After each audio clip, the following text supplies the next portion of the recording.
Hi, and welcome to Studio SN. My name is Sara Naumann, and today I want to show you a different way of using Spectrum Noir pens and acetate sheets to create layers of pattern. My card focal has layers of color and pattern plus some stamping to create a really fun sense of dimension. And I'm going to kind of lift up one corner of this so that you can see this is a stamped piece of acetate that has been layered on top of a colored piece of acetate. So this is acetate and this is acetate, and both layers have been colored with alcohol inks. And the alcohol inks that I'm using are the Spectrum Noir alcohol ink pens. So let me show you how I've done this. First, I'm going to bring in a piece of acetate on a piece of white scrap paper just so that you can see it a little bit better. So here's my acetate. And I'm going to create the first layer of my background. So again, bringing in my my Spectrum Noir pens, and these are the two that I'm going to use. This is the PP5, which is the pink, and then the CG2, which is kind of a lemony lime color. And you'll notice that there are two different styles to the pens. The pens are both alcohol ink pens, and it's really just a difference in the barrel. So both of them have a fine tip and a chisel tip, and both of them have the same beautiful colors. It's just a little bit different with the barrel. This is the old format and this is the newer format. So just if you're wondering, they're not different pens, just differently shaped pens. And I'm going to start out with the CG2, which is the lemony lime color. Working with the chisel tip, I'm just going to scribble this onto the piece of acetate. And I'm not going all the way to the sides. I'm not filling it completely. Just need to get the center colored on there. And this will dry pretty much immediately if it's not dry already. Yep, it's dry already. And then I'm going to come in with the PP5 and also using the chisel tip.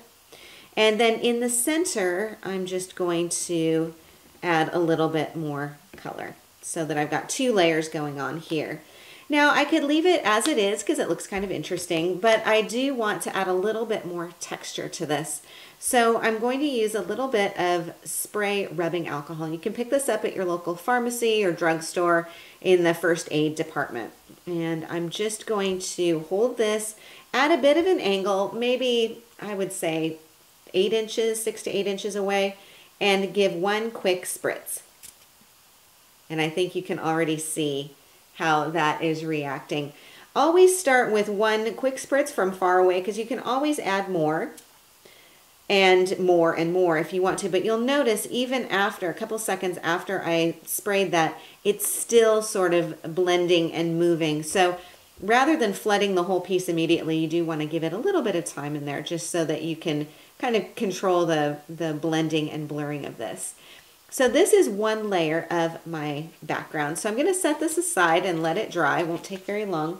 And then I'm going to bring in another piece of acetate that I'll layer on top. And this one you can see I've already stamped it. And I've stamped it with two stamps, this border stamp and the happy birthday. Both of these designs are from Quietfire Designs, and these have been they're calligraphy stamps, and they've been designed by Suzanne Cannon, who is a very nice lady, in addition to having really pretty stamps.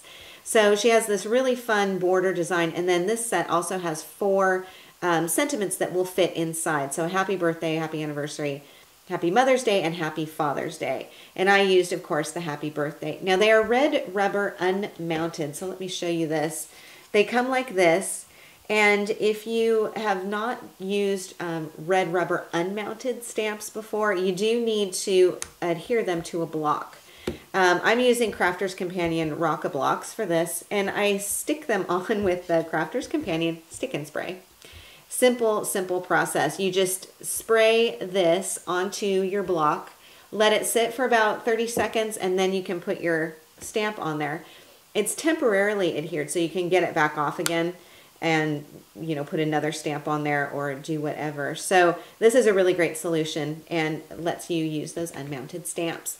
So after I've stamped this on here using my surfaces in black, because you want to use an ink pad that will work with a non-porous surface, then what I'm going to do is flip it over, working from the reverse side.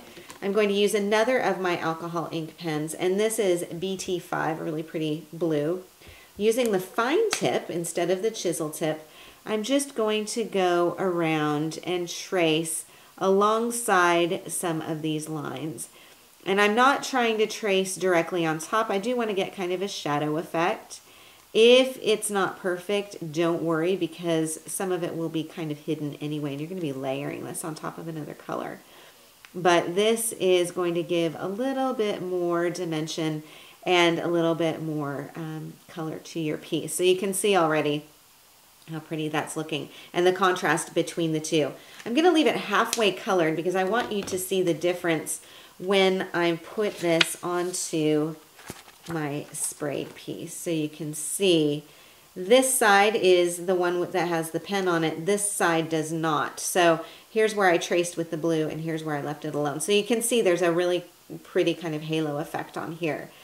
And then you would just layer the two on top. The reason you want to do your blue pen work on the reverse side of your acetate is because if you do it on the front side, you'll start smearing some of that black ink on there. So let me show you again the original card, and we'll talk about attaching things. Now, one question with using acetate or any clear material is how you attach it onto something else. I used a little dab of glue stick right where there's the most color on here, and that will hold it down. For extra security, I used my Tim Holtz tiny attacher. It's like a mini stapler, only smaller than a mini stapler. So you get really cute tiny staples, and I did a crisscross fashion on here. And then inked around the outside edges of this piece to give a little bit more dimension. Layered the second piece onto white paper so it really stood out. A little bit of blue ribbon on here, and then some of this fun gingham paper. And the gingham paper is from the Rosemary and Thyme paper pack from Hot Off the Press. So that's where I got that really fun paper design from there. The outside of my card has been inked with the same Black Surfaces ink pad just to give a little bit more contrast on there.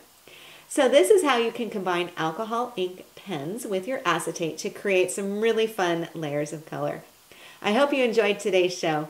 For more ideas and inspiration, please do stop by my website at saranaumann.com. Thank you so much for joining me on Studio SN, and I will see you again next time.